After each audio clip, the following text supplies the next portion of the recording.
Good evening, my name is Garrett, and welcome to The Last Call. Tonight's final drink is from Sagamore Spirits. This is their small batch, straight rye whiskey, coming in at a 46.5% ABV, at least 4 years old.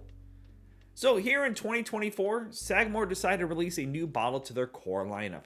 This is 100% their distillate. Their original kind of intro bottle to their core lineup was a blend of their distillate and MGP rye, which, from what I've been told, is a pretty solid bottle. I did pick one up so we could do an A-B comparison down the road with this. But the cool thing is this is a blend of a high rye and a low rye whiskey, and again, aged between 4 to 6 years with that blend. Pretty cool.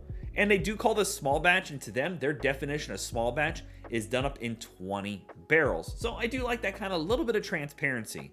Now, we don't know an official mash bill on those blends, so if I had to guess, you're probably going to be looking at something close to that 95% rye that MGP is known for, and a bit of the 51% that a lot of people like to call the legal rye. But nonetheless, it started hitting shelves, and I thought, what better time to jump on board to see how it goes? Let's find out. I will always say I do love these bottle shapes.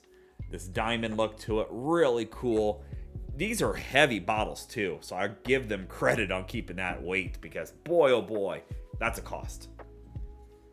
Anywho, as always, make sure you like the video, subscribe to the channel, hang around for a bit, become a member if you'd like. If you're interested in some other reviews over Sagamore Spirits that I've done, links to those videos will be up above and down below.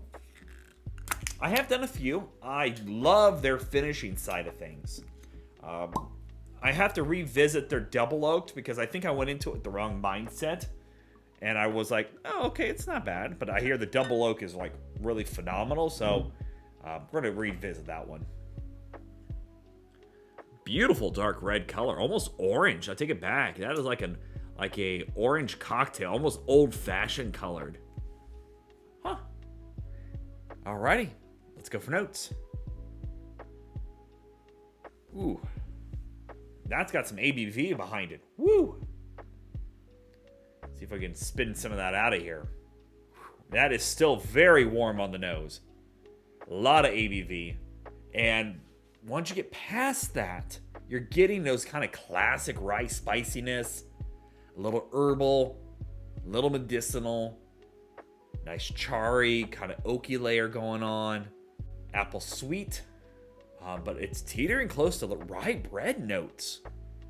Yeah, that sweet characteristic is showing up. Honestly, it's giving me vibes almost like it's a rum cask finished. Like it's that kind of level of sweet.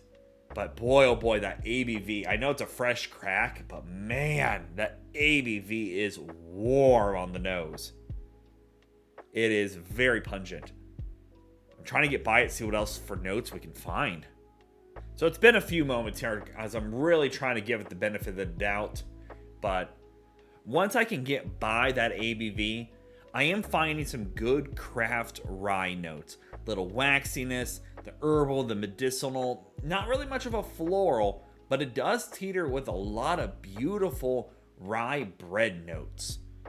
And again, there's some good sweetness in here, good spice layer. Nice layer of charriness in here as well, but that ABV is almost too much. All right, let's go for a taste. Okay.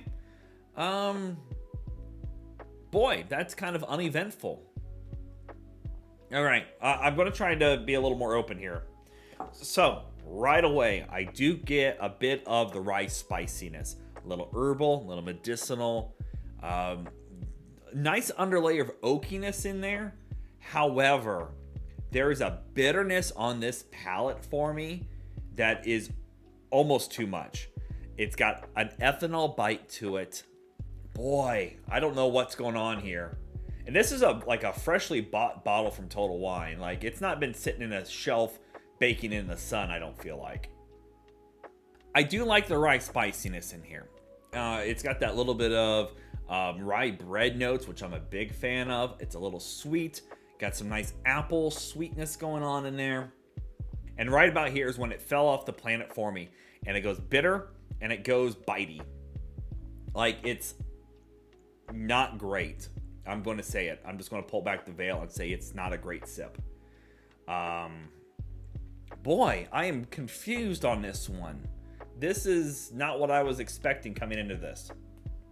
Yeah, so it starts off almost like, I'm going to say it's got a fruit bitterness in here, almost like it's been wine cask finished, and it's got this kind of, I'm going to use the word expired fruit note going on for me. It's bitter. It drinks a little thin, but it also drinks hot. And that spiciness doesn't cut through it very well.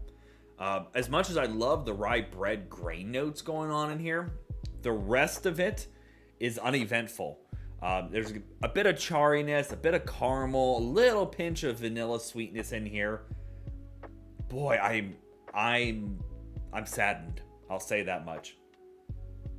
Yeah, third sip here, it's almost gone transparent for me. There's not a lot of complexities. It's kind of lackluster. I love that spiciness, and that's what kind of frustrates me, is the spicy factors it's bringing across are right up my home alley of that herbal rye bread notes, and I'm loving that part. But then it quickly falls off the face of the earth, goes bitter, without anything else going on with it. Might be one we have to revisit, but on the surface, not impressed. Well, with that shiny review done, let's talk about a grade for it. Look, again, I love their finished series. Their Manhattan finished, their port, their rye, like all of those have been phenomenal sips. I haven't tried the standard intro bottle to their lineup. And here in Indiana, I paid $36 for this. I see some places going as high as 40, 45s. It's a C- in my book. Like, it's close to D territory. This is a mixer for me. Like, and I don't know if I've ever said that about a bottle. It's got too much bitterness. Again, and I hate it because the beginning of that sip is really darn good. And then it quickly turns, falls off the face of the earth, and just goes south for me. That nose is so pungent in alcohol, it is very hard to get by that for me. And again, maybe I have a tainted bottle, maybe I don't. I'm not sure. I'm not buying another one to find out. I'll say this much, C-. I have no reason to ever buy this again. I might let some people try it, but I have plenty of other ryes before they get to this one. And again, coming from their 100% their own distillate here, I had very high hopes. It's just not for me, and I don't know why. I'm loving ryes right now, and this one just falls the flattest I've had. Very sad. So yeah, there you have it, folks. Sagamore Spirits, small batch, straight rye whiskey. If you have any questions about the bottle itself, let me know down in the comment section below. I will do my best to answer it. And if you have any specific spirits I should go looking for, also let me know down below. Love doing these reviews and sharing with you the experience at home.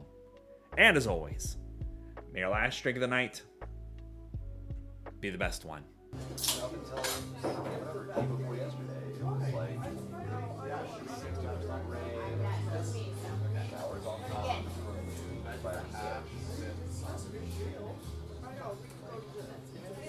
You know, and I really like it might not.